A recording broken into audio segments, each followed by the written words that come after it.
Hello, and welcome to SaksWorks Online. I'm Rachel Sklar, Director of Programming and Content, and I do wish that we could welcome you into our beautiful plant-filled space in actual SaksWorks. This is my apartment. I'm doing the best I can to approximate the plant-filled space of SaksWorks. So in answer, Lindsey, to you, yes, we can be your plant mentors, absolutely.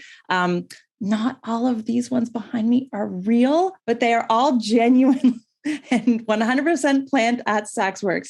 Good segue to remind you that SaksWorks is a new membership club for life and work and wellness. Being around plants makes you feel better, and I can actually attest to that now. And we have locations at Brookfield Place and in the Saks flagship on the 10th floor on 5th Avenue, and we just opened in Greenwich, Connecticut. We'll be opening in Manhasset. There's much more to come. We have wonderful programs, wellness programs, amazing leadership talks with people like Lindsey. We're so excited to have you here. And it's a wonderful place to be, if I do say so myself. So stick around. You can go to the website right now if you want, saksworks.com, and sign up for a complimentary day pass, and come on in and give us a visit.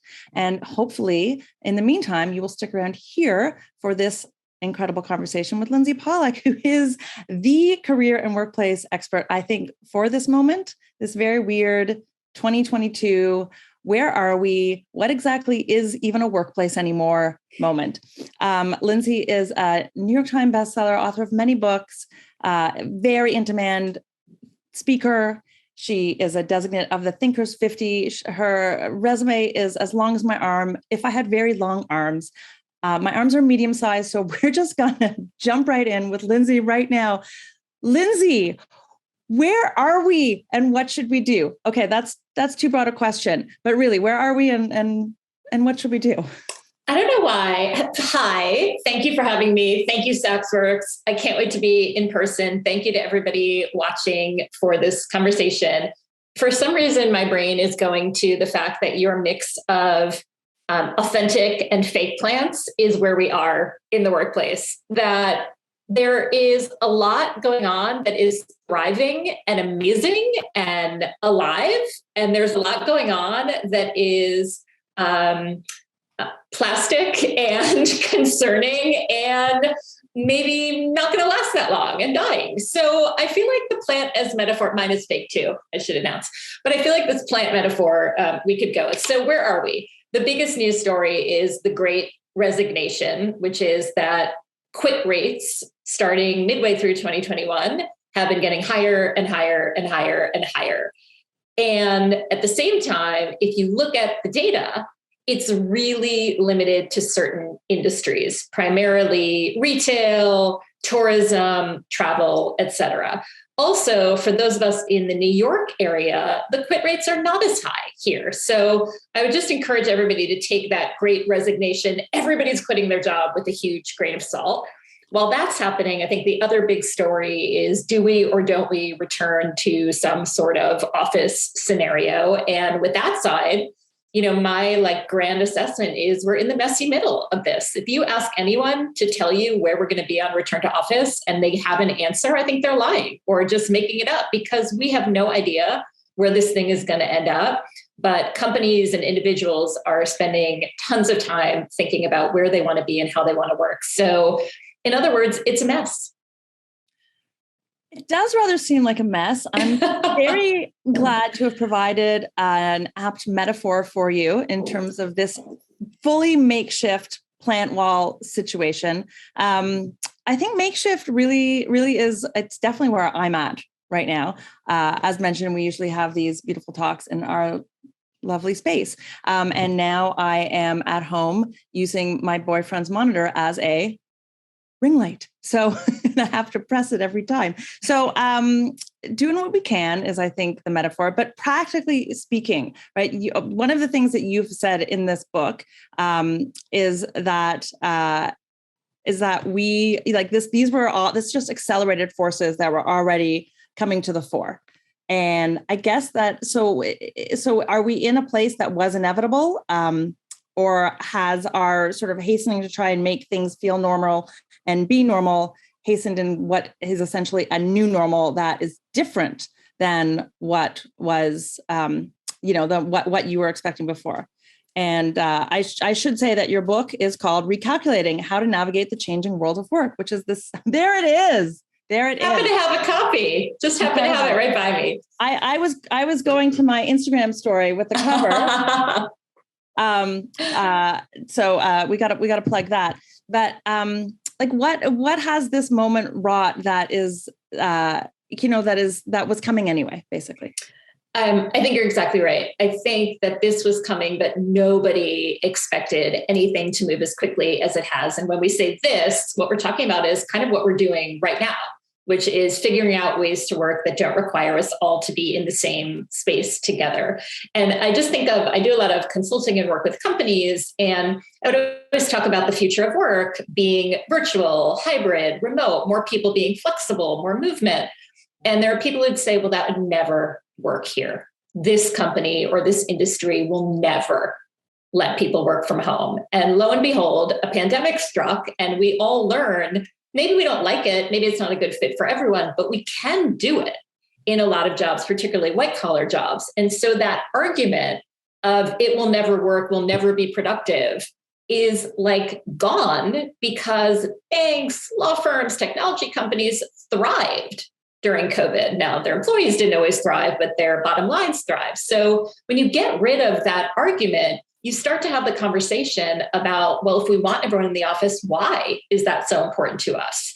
Or maybe we can give up all of our expensive office space, and that opens up a lot of conversations. So I think what's off the table is the belief that we can't do it. Now we just have to decide, all right, now that we know we can work remotely, how is each organization or each individual going to decide what the optimal situation is for them, given the fact that we know it's possible? So I want to just stop and dive into that a teeny bit, because we've seen that pandemic was not disastrous for many high-level businesses, that the economy, such as it is, and the bottom line of which is healthy and good, depending on who you ask. Mm-hmm. We saw that it weathered over the last few years, but nonetheless, part of the Great Resignation is driven by people who have not wanted to be forced to come back into the office. These back to work mandates have been, I think, by and large, repudiated in many respects, if not by all workers, because there's some for whom they would like to get away from their home. They have reasons to want to network in person. But by and large, it has been a mixed response. And we have seen that the less flexible a company is, the more likely there is to be some sort of backlash. So I guess, what would the reasons be? The real, legitimate, valid reasons be for a company to say, no, you should be in the office? Well, if you look at the quit rates I mentioned by industry, the absolutely astronomically higher rates are in fields where people had to go in, like retail or hospitality. So the fields that required people to go in because, if you were going into a store or restaurant, people had to be there to work with you, are seeing the highest quit rates. So I think the fact that the industries that require it are losing the most people is a sign that that is not the best model. But let's say you have an organization, I don't know, SaksWorks, where you want people to come in. I don't think it's enough to say to employees, because I said so, or because we like to be in person, or because I want you to have those spontaneous interactions that apparently everybody is now saying were the best things ever, but I don't remember that happening all that much when I worked in an office. What you have to say is why being in the office, however you want people to do that, aligns with your values, aligns with your goals, right? Erica Keswin, who wrote a great book on rituals, says you have to be just as mindful about in-person days as we used to be about offsites. If you're going to call people in, don't put everybody at a desk in front of their computers during Zoom. Be intentional with that time to say, all right, we want you in the office 3 days a week. And this is why. We are going to have a social hours so that we can all spend time together. We're going to have mentoring meetings so that people can get that, attention and so on and so forth. So I think if you do want people in the office, and I like what you said, some people want to be in the office. My sister-in-law has 2 rambunctious kids at home, and her company said 2 days a week in the office. And she said, is that a maximum or a minimum? Because I really want to come in. So everybody does not always want to work from home, but they want coming in to be worth it and to feel different. So I think if you explain the why, I think it's really powerful. And I think that the organizations that are just saying, come back because that's what we do, are losing it. And I have a little pet theory. I think if we had all come back last September when Delta kind of surged, I think unfortunately we would have gone back to how things were in the past. But I think the fact that it's gotten pushed and pushed and pushed and pushed is actually a huge opportunity for flexibility advocates, because what we've shown is that we can't just go back to the way it was. But I think we might have slid into that if it hadn't been for this kind of constant pushing of that return to office plan, if that makes sense. It makes perfect sense. I really recall. So I have only been an employee of an organization since September. That's when SaksWorks opened. That's when I joined. And prior to that, I ran my own company with my co-founder. It was a women's networking company. Lindsey, you remember, a wonderful, valued member. I can say that even though it's not my company anymore. We sold it. And then I was consulting. So I've had various degrees of being my own boss, showing up on a regular corporate schedule, that sort of thing. So I can't really speak to being an employee in my later life, but I will say when I was younger, before I was a mom, and when I was in organizations, I did like being. I was in newsrooms. It felt important in newsrooms to be able to talk to people. But that said, I also have a very distinct memory. Like I loved working at the Huffington Post, and I loved being in that newsroom. But by and large, people were like, in their computers doing their work. A lot of communicating via email. This was before Slack, but I left HuffPo before Slack became part of the conversation. But I feel very confident that Slack would have been a huge part of that time. But as a parent now, as a single mother, also during much of this pandemic, I was not in a position to be that flexible. And as a result, when I was hired by SaksWorks, I was hired on a hybrid model, knowing that, of course, I'd be coming in for events, and of course, I'd be coming in for meetings that called for it, but also that I would not have been able to accept this job on a full-time in-office 9 to 5 strict basis. And I appreciated that flexibility. So how much are we seeing workplaces adapt in that way with the hybrid model? And is the hybrid model the future? That was basically a long-winded way of saying, am I doing it right? I love your long-winded way of doing it. So what I think the future is, and I think it's happening now, is exactly what you described. I think that we have to get away from this idea, as we usually do, of black and white, that we're either going to be all in the office 100% of the time like you were at Huffington Post, or we're all going to be working from home and gig workers, right? There's a huge amount of gray area in between, and it sounds like you found it. What I think is going to happen, and I think it's a huge opportunity for like small businesses, medium-sized businesses, is that there's going to be a wider range of options for workers. So like think about, I know you were a lawyer, and think about law firms differentiating themselves, right? Or even news outlets, right? If everybody does the same thing, there's not a lot of choice. But I think like a small law firm or maybe an up-and-coming news startup could differentiate itself by saying, look, if you work at, I'm making these up, but HuffPo, like you said, their model is 5 days a week in person. If that's the right fit for you, great. Our model is 3 days a week in person or 2 days a week in person, or we allow some flexibility. So I think that some organizations, I think Goldman Sachs and JP Morgan are going back full-time 5 days a week. And I think they have every right to do so. I think that people now are going to have a choice, though, to say, well, if I want to work for that company, I'm going to have to make that choice, but I want 2 days a week, or I want fully remote. So I'm going to look at this whole other suite of companies that I might never have considered before that have a different model. So I think that the idea of opening up more options for people helps companies, because they'll find people who are a better fit and happier with their lives and their schedules. And it opens up a lot more for workers to have more choice in the way they want to work. Does that make sense? I just think it creates more opportunity for difference and differentiation than we had before. So if you thought about salary and prestige and location and job title, now you can add location of work or flexibility to the suite of things that you look for when you have a job. And I think it's a really big opportunity for small businesses. I mean, I think it's a really good opportunity for big businesses too. When you talk about, you were just making me think of how the sort of early model for Google was, we got everything you need. We'll do your dry cleaning. Here's a zillion restaurants on site. Like, here's a gym, here's whatever. Just take the bus to our campus and stay a while, right? Like that sort of feel. And I've never worked at Google. I feel like I should have a disclaimer about the things that I've done. Yes, I was a lawyer. Yes, I worked at Huffington Post. Yes, I ran. Sorry, did I out you as a lawyer? Was that no? I love being outed as a lawyer, but it's funny because my experience as a lawyer was quite some time ago, and it was before we like the smartphones. You know, it was like right at the beginning of the BlackBerry age. So, and I was a junior associate, so I would be in the office just so when a superior needed me, I would be available. And I think that is the default power dynamic of the in-office model.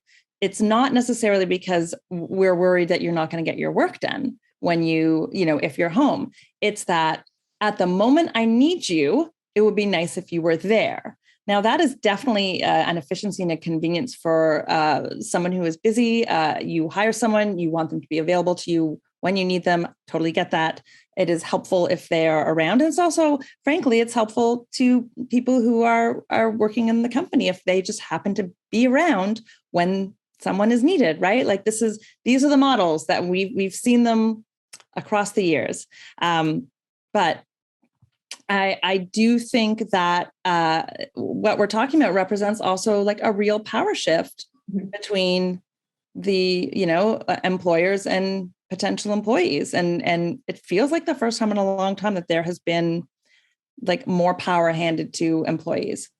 It is absolutely the first time in a long time that we've even been in a job market where people felt they had a choice. And I have to say, this comes up for me. I was coaching a guy, works for like a small private equity firm, very hierarchical.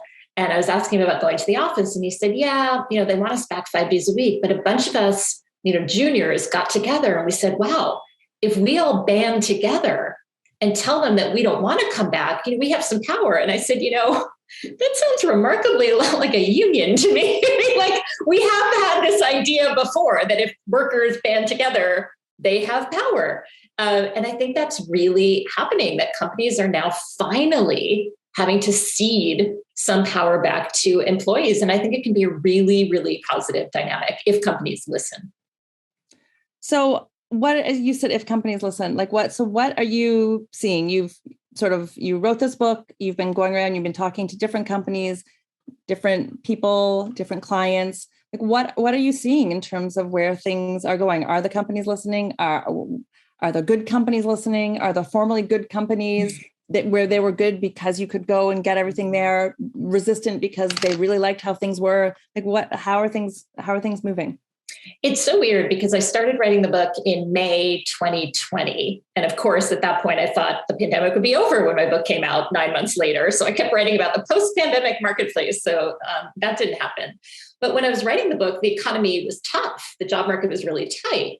And then through the writing of the book, and then when it actually came out in 2021, suddenly everything had shifted to this Great Resignation idea. So everything kind of flipped. And I almost had to go back and look at what job seekers had told me they wanted and didn't think they would get. And now companies are saying, what do they want? What do they want from us? And it's really interesting. And some of it is generational, which is a lot of young people, I think, feel no sense that companies are going to be loyal to them or interested in what they want. And so when you look at stats on like millennials and Gen Z, so pretty much anybody under 40, there's a lot of talk about mission and purpose and wanting to join a company that aligns to your values. So rather than going in and trying to make change, they just want to go to a company that either is interested in sustainability or flexibility or really walks the walk with diversity, equity, and inclusion efforts. They want to do that research and not even consider a company that doesn't agree with what they want. We're seeing that a lot. Now, it doesn't mean salary isn't important, But that idea of aligning with your values is really critical. I think for people on the other side of 40, of which I am definitely in that category, there's a real desire to work for companies that value older workers. Ageism is very real.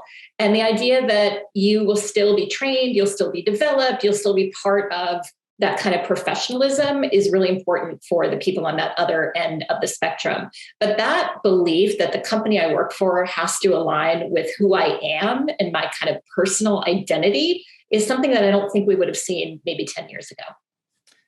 That's really very interesting, because we do, the paradigm has changed so much. The phrase, first of all, the phrase company man, I mean, that used to be a term of art in the workplace. Now, no, you say company man and instantly are aware of the gender specificity of that. And also you're aware that that is not a viable career expectation anymore. It's not viable to expect that you will join a company and stay there through the course of your career. You certainly can do so. But it's far more likely that employment will be in sort of bursts. It's frankly, it's not even likely to think that if you build a company and then are acquired, that you will be able to remain with that company. You may be politely excused from that position. I mean, so when you talk about loyalty and the fact that joining a company, what right do we have to expect to stay there? I think, or what right do you have to expect that someone who joins your company will remain with you? It's just a very different type of working environment, and the expectations are different. I'm thinking, though, that makes it a lot more fraught for young people coming into the job market for the first time. What can new graduates, new entrants into the job market do, I guess, to protect themselves from the vicissitudes of, I guess, of the market, frankly? I just got Invisalign, so I can't say vicissitudes with my with my new hardware. I'm having trouble with S's today. I'm so sorry for I'm trying to think of I love that word. Effervescent. Ups and downs. Yeah, I love it. So probably I've been studying this stuff for about 20 years, and probably the biggest changes, I remember my first job was at Working Woman magazine in their website division. And if you didn't stay at a job for a year, you were blackballed. I mean, the message was probably 2 years, but if you left before a year, nobody would ever hire you ever again.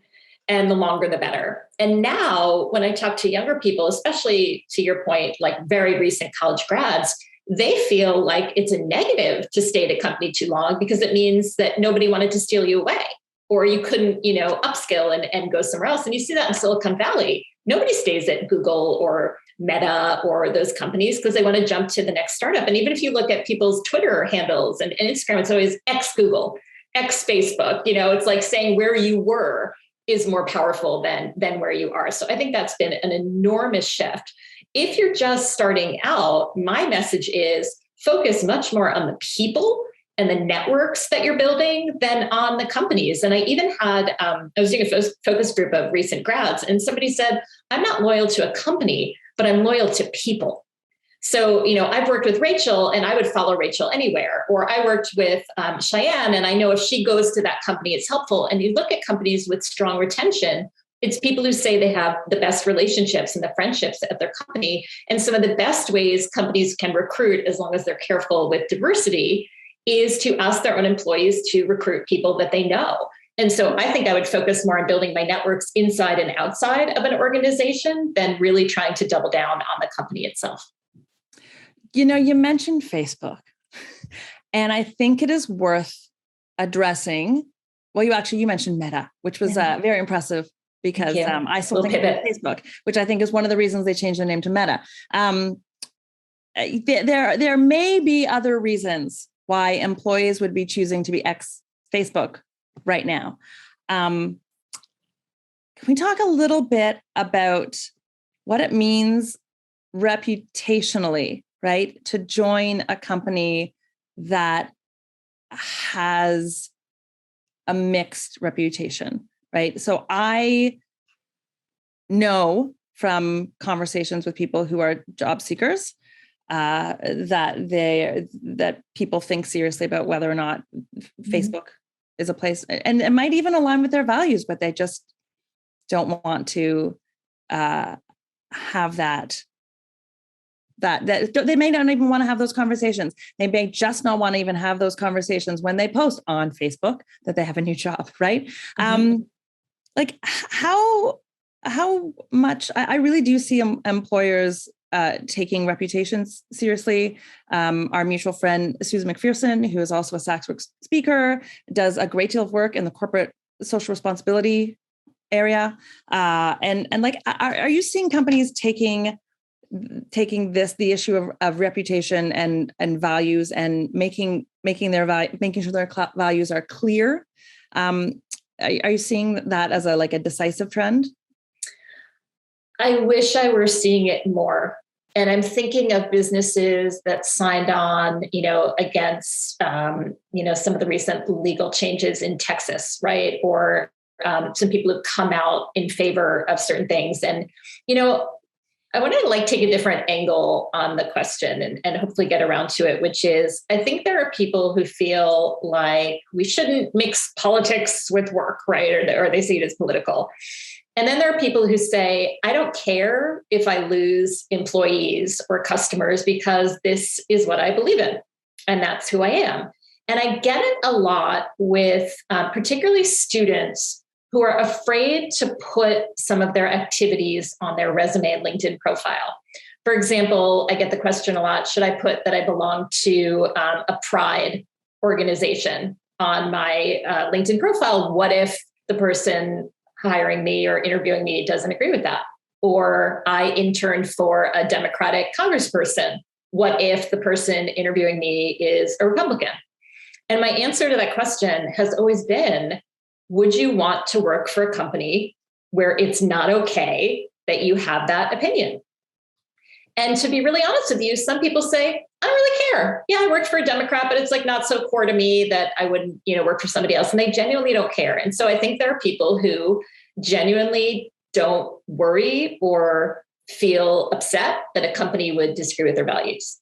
I'd say if you look statistically, that's about half of people. And about half of people say, I will not work for a company, for example, that is against Roe versus Wade, and that's who I am, and I will never consider it. So I think everybody has a right to decide how important some of those decisions are. But younger employees in particular have a higher rate of saying they will not work for a company that disagrees with their values. So some people really don't care. But I think if you want to hire some of the best talent, particularly younger talent, you're going to see that more and more. So I don't know if that makes sense, but I would say there are higher numbers of people who care about that than there used to be, would be my bottom line. I think that definitely, not only does that make sense, I think it really opens up sort of a difference now because we have social media, because of the social media that we do have, that's very immediate and extremely share that -y. And so the amount of information people have, not only about sort of what people's values are, but what happens when you make those values known is, I think, very different than it used to be. 10 years ago, if you had a conversation with a superior that sort of went south about, let's say, the election, or how they might have felt about Hillary Clinton, or how they might have felt about any number of things, Roe v. Wade, or it did feel a lot more fraught to have those conversations in some ways because of the unknowns and the fact that if there were repercussions, they largely were invisible. Correct me if I'm wrong, if I'm painting with too broad a brush, but the more this is shared, the more there is awareness, I think, even going into a job, that it's not just, I think people who are in pride communities probably knew that there would be repercussions a lot sooner than, people who were super proud to put a go Hillary button on their Instagram in 2016 and then discover there might not be agreement about that for a variety of reasons. I'm obviously speaking from some degree of experience in terms of being blindsided from some of these conversations myself over the years. But I do think that we are in this environment. There's just a lot more information, not only about, the type of people, the type of organizations an employer supports, but the people themselves. My worry is as we get more divisive, just like you would, live in a red state or a blue state, even though we know lots of people live in certain states who don't agree with those, kind of binaries. I worry that there are red companies and blue companies, right? And that everybody who works for a certain employer believes in the same thing, because I think that that's kind of a dangerous road to go down. And I think with certain organizations, we're starting to see that. Oh, I think we've been seeing that for a while. I think that probably has already always existed. Yeah, too. but maybe more so. Yeah, but I think you're right. It's more visible now, right? So you know exactly what a company stands for. You know exactly what an employee stands for. I do think, though, I would caution anybody who runs a business. You can't just decide, I'm going to have values today, right? And I care about the environment. I think people see through that. It's almost worse to claim you have values or beliefs that you don't really have.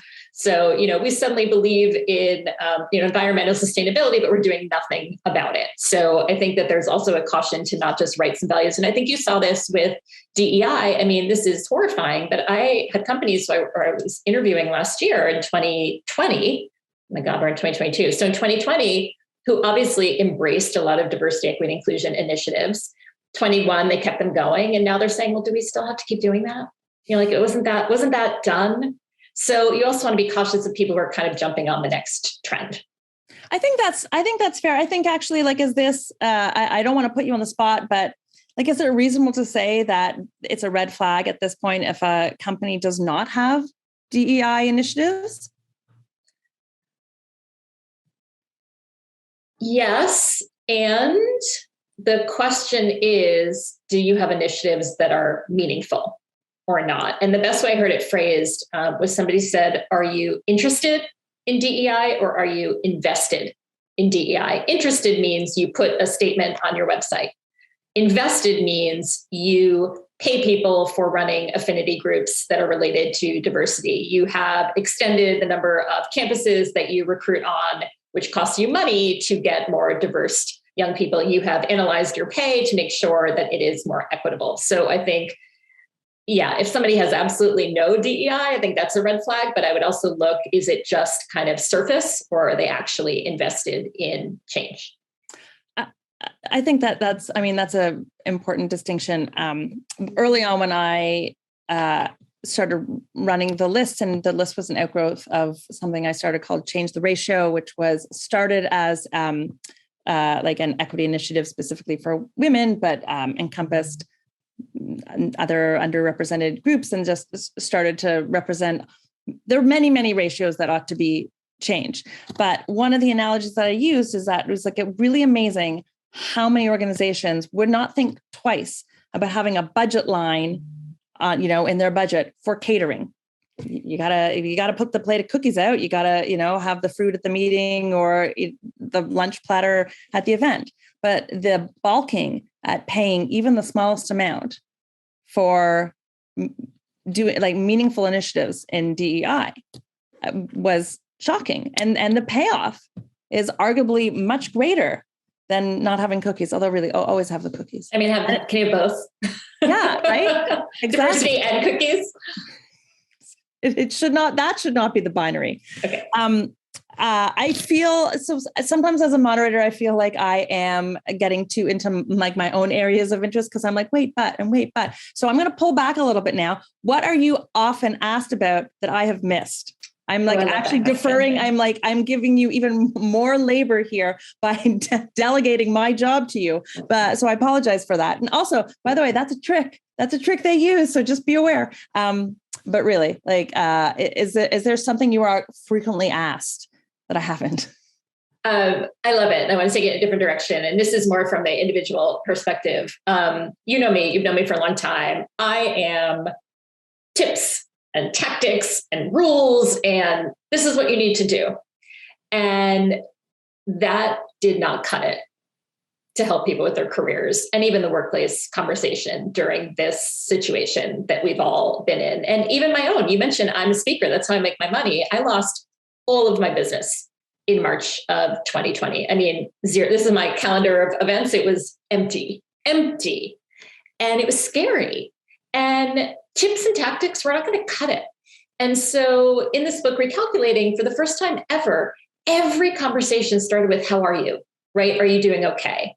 And what I realized was we can no longer ignore the mental health piece, the burnout piece, the languishing piece, to use Adam Grant's words. And to answer your question, the number one question I've gotten doing events like this for the book since it came out in March is, how am I supposed to think about my career when I'm scared? How am I supposed to think about my career when I have 3 kids running underfoot? How am I supposed to think about my career when I just don't want to do anything?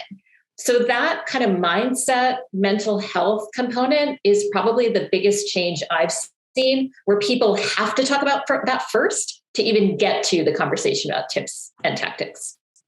Well, this makes me want to ask you about tips and tactics. I'll do that too. I still do it, but if you can't get out of bed, you can't use the tips and tactics, right? I mean, absolutely. Or alternatively, if you can't move because a child has you pinned down because they are jumping up and down on your face, that is also going to interfere with your productivity. As I learned as a single mom in the first 3 months of the pandemic in a little room with my child, good times. But so can I just drill down on the parent piece, and which typically defaults to the mom piece? Like, how is it any better for moms? I'm seeing so many weary and like just defeated posts on social from moms right now, particularly obviously the parents of kids under 5. I mean, that it really hasn't stopped for them. But just as a larger trend, I mean, like, is anything getting better for parents and for moms and on childcare? And oh God, your face is saying it all. I'll share. My daughter's 10. She's 5th grade. She was sobbing going to school today because half of her grade is out with COVID. And she was terrified to walk in the building. I don't know how you do that. It's still on my mind right now. So the only answer I have on what parents can do is maybe, we talked about like positive unintended consequences, in the workplace. I'm thinking of our mutual friend, Tiffany Dufu. Maybe this is finally the opportunity to drop the ball on some stuff and say, all right, there is no way that I can complete my entire to-do list with 3 kids underfoot or a sobbing child or, a screaming toddler. What is the least I can do to kind of move forward? And maybe it's finally forcing us to either share caregiving responsibilities with a partner or with others to realize that we can't do it all. But no, it's what we're all being asked to do is impossible. And it was something I really liked at the beginning of the pandemic. Canada, adding it as a lawyer and a Canadian, Canada came out and said, rule number 1 of COVID, you are not working from home. You are at your home during a crisis trying to work. And so I think we are not, working from home and, trying to be efficient. We are trying to do all these other things in the middle of a crisis, trying to get things done. And unfortunately, a lot of times employers don't see it, but I am seeing some movement of individuals being able to say, I can't do it all. This is what I need to be able to get my work done. A lot more mental health support, a lot more training of frontline managers to notice burnout and solve for it. And I think we've seen a lot more articles and ideas about sabbaticals and time off and so on and so forth. So no, it's impossible what we're trying to do, but maybe it's a chance to try not to do it all. But again, that puts a burden on the women, which is also unfair. Yeah. And even just the invoking of the phrase, do it all, right? That's giving me just terror. I know. I will say, so you mentioned Tiffany Dufu and her book, Drop the Ball. This reminded me of Darcy Lockman and her book, All the Rage, Mothers, Fathers, and the Myth of Equal Partnership. There's a few books that have come out in the last few years. But this just reminds me that one of the things from Darcy's book is that single parents are more likely to just let the house slide a little bit, like let things be like a little bit messier or whatever, because there is not a partner. There's not a partner there to like try and make it look nice for when they walk in the door. So that's my default. That's my tip, is that it's going to be okay if it's a little messy, but also my partner, who we are now in the same place, might not agree with that. In fact, I'm pretty there's been a lot written about all this, a lot of thinking about this, a lot of thinking out loud about this. And that to me feels like the biggest difference in the past few years, is that the invisible labor that tends to fall on women and mothers has been outed a little bit more. And the practical issues that used to fall on individual workers are now being seen as part of the responsibility of employers to handle.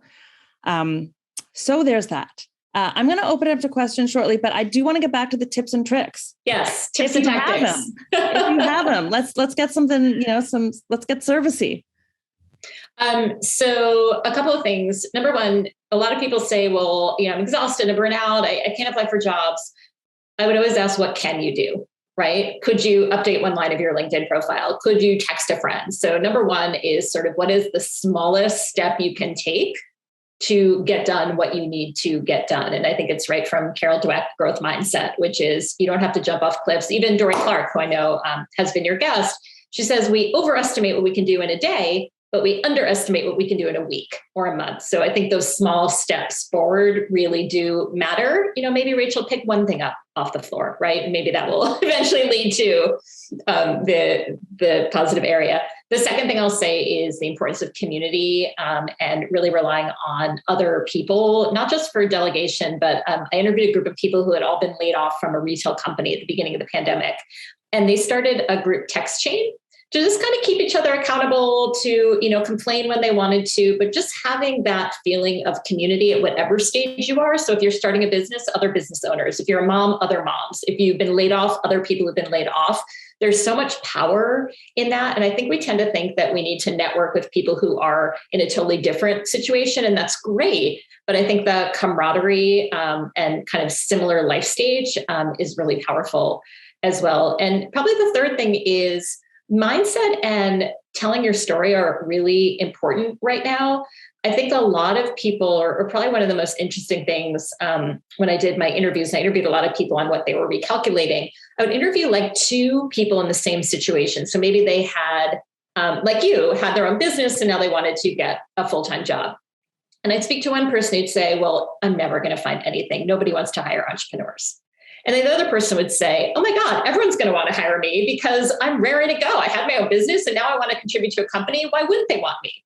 And it was the same situation, but a different way of telling that story, and that kind of angle and choosing how to explain what you've been going through, I think is really powerful. So know that you have the power to do that as opposed to letting other people tell your narrative. So happy to give more tips, but those are just three things that come to mind.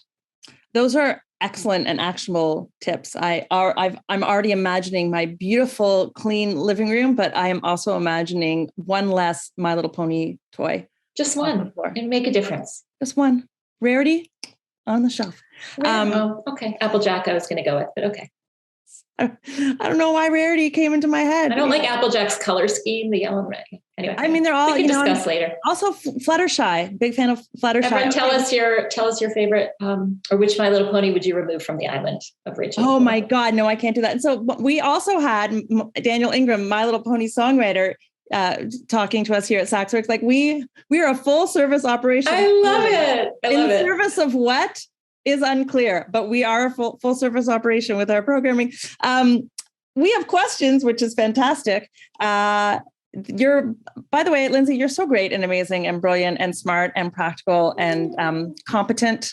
Just even looking at you, you're so very competent. It's really calming. This morning I was sobbing outside of PS9 with my daughter, hysterical about going to school. So thank you. You're Thank you for welcome. saying I that. get it. We I can't cleaned up. always project that at all times, but know that we can at some times. And sometimes it just takes a few plants too. All right, I'm going to get to the questions.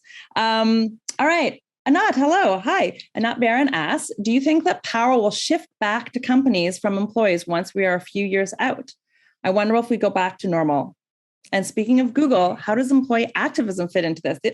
There are a bunch of great questions here. So two of them, Anat, do you think it's going to go back to normal, or is the toothpaste out of the tube? And where does employee activism fit into this delightful cocktail of workplace excitement? Thank you, Anat. I do think it's going to go back a lot more normal than we think. I think certain companies just want everything to be exactly the way it was. Power wants to keep power. Commercial real estate companies want to keep big companies in their offices, and they're going to do whatever they can to make that happen.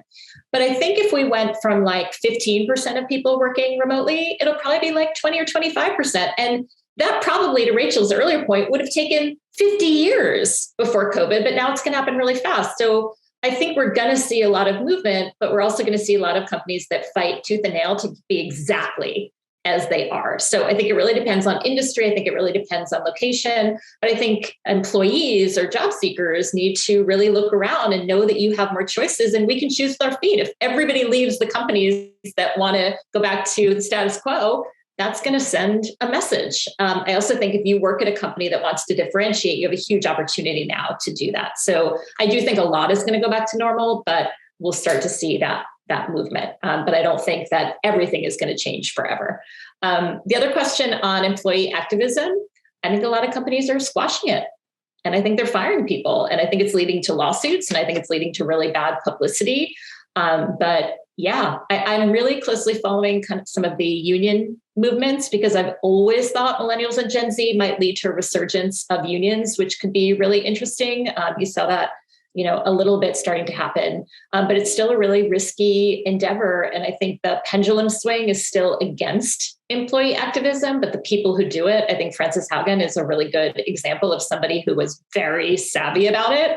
And played it in a way that I think really did damage to Facebook. So, Rachel, I'd love your thoughts on that, but I think it's still a very risky thing to do. I wouldn't say that the pendulum has totally swung in favor of that being an easy thing to do. But I'm hopeful, because I think it's really important.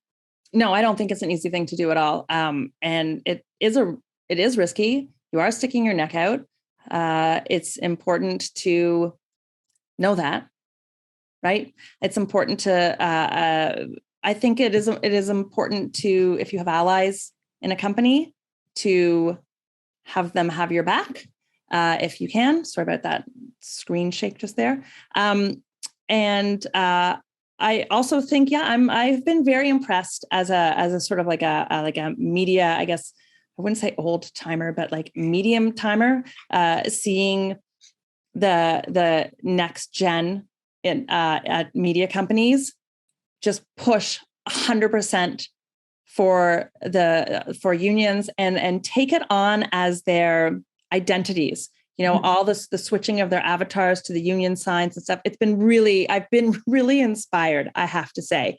And I am a supporter of unions. And two advisee companies of mine unionized, and I was happy to see it, even if I'm, if that wasn't the official position of the company that was supposed to have been advising, but I guess I can say that. I'm not shy about it. I also think that being an activist for yourself in a company can also feel very risky. I encourage everyone out there to keep a wins folder, keep track of things that you ask for, when you asked for them. If someone sort of takes credit for something you did, just note it. Just note that you did it, right? Just note the things you did. It's such a time waster and such a drag to even have to do this stuff. And hopefully you won't need to use it. But I do think that protecting yourself is important. And I've had enough mixed experiences in companies to feel comfortable saying that. I also think that you work for people. You don't work for companies, right? Like you do work for a company, obviously, but you're a change in structure that can make a really big difference. Be on top of it. Again, it's a drag, but try and allocate some time in your work week to do it. That like allocating times to just look after the admin part of your job that will make your job run smoother. And then just be aware in your company. I think it is brave. I think we are in a position of not everybody can do that, just in the same way that not everyone can take the leap in the Great Resignation because they need the paycheck and they need the healthcare that is attached to your workplace in this crazy country that we have that system. It and that is okay. I think there's a difference between like, I'm going to sit this out because I don't really care. And like, it's not my, politics at work isn't my problem.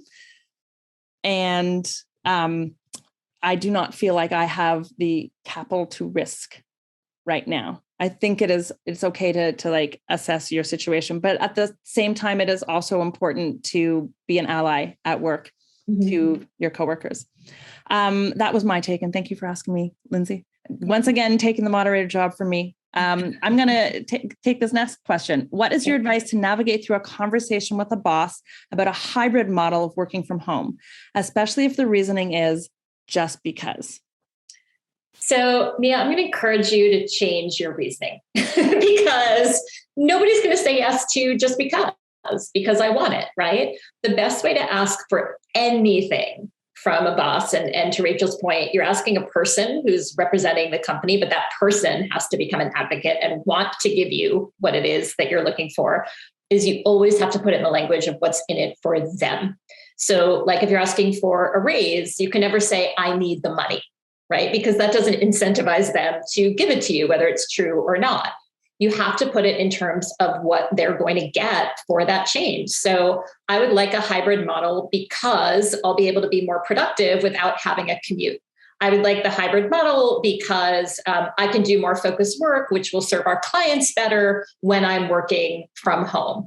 You have to put it in terms that make it appealing to the business. And I'll stop there and you can ask a follow-up if you want, but I think you always do have to have a reason, and it has to look like it is a win for the organization to make them want to give you what you want. And I would just add that in addition to being able to have that very specific, those specific reasons why it's good, is to be able to counter the reasons they might have for why it's bad. For, again, this person might have their own reasons for wanting you to be available and accessible to them just because. If that is a concern that they have, if you can find another way to allay that concern by saying, and we can have a touch base at the end of the day, and my Slack is always open or whatever it is, but please, professional boundaries are also important. I think that is another way that you can buttress your position by not only saying this is why it's good, but also this is why it's not going to be bad. Do we have any other questions here? We don't right now. So I would love to take it back to tips and tricks, just because I do feel like every time you speak, Lindsey, you provide really useful information. And so let's. All right, I'm going to riff, but then give me a direction. I'm going to give two. One is, I learned this yesterday on LinkedIn Live. If you wear glasses, and I got glasses during COVID, and you tilt them a little bit like that, you don't get the glare. So see how I have them like this, and then when you tilt them like that. So that is tip number one for all of you with glasses. That's a tip. Second thing I want to talk about is for people who don't like networking, because I think we were talking about relationships a lot. And a really common question is, well, I don't like it. It feels inauthentic. I don't want to use people. I'm introverted.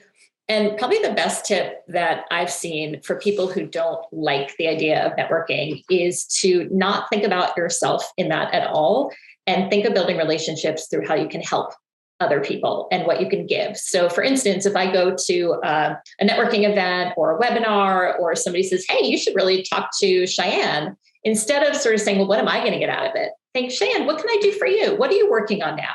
And you kind of change that energy to the other person. And the reason I thought of it was so many people feel uncomfortable reaching out virtually. It can be really awkward, but if you're doing it in a giving way, I think it's really powerful. And the second reason is I used to teach LinkedIn, and I worked for LinkedIn as a trainer, as a consultant. And Reid Hoffman, who was one of the founders of LinkedIn, I remember him telling me he thinks people use LinkedIn wrong. He invented LinkedIn. He said, I think people use it wrong. And for anybody out there who hates LinkedIn, I know a lot of people do. A lot of people go to LinkedIn and think, what am I going to get on LinkedIn? Like, what is this going to do for me? And he said the way he approaches it as the person who invented it is, what can I give to the people in my network? I can forward an article to somebody. I can like their comment. I can share a job. So I think kind of approaching this whole process, or if you're languishing, if you're really frustrated or feeling burnout, from what can you give, not to the point of depletion because we're all exhausted, but not always thinking about what you're going to get, I think is really powerful for people who are uncomfortable with networking. That's really useful. I also think that just the term networking. Yeah, get rid of it. Yeah, it's also just called, responding to people who you think are smart, having relationships, making friends. Yeah. Or providing affirmation for things that you think are good. Those are kind of natural human responses. And we have lots of ways online to provide them without nakedly seeming to want something from them in a way that can feel uncomfortable both to put out there and to experience. So as a person who somewhere along the line became known as a networking person, I have never loved that term. And it's for that reason, because it suggests the sort of like, hey, how you doing? What can you do for me kind of thing. When it really is much more about, wow, you seem really cool. I'm going to stay friends with you. You want to hang out? Not in a creepy way though. Can I add one more tip, which I feel like is really evident from myself during this talk, because the fact that I jumped on late, I didn't have a chance to test my settings.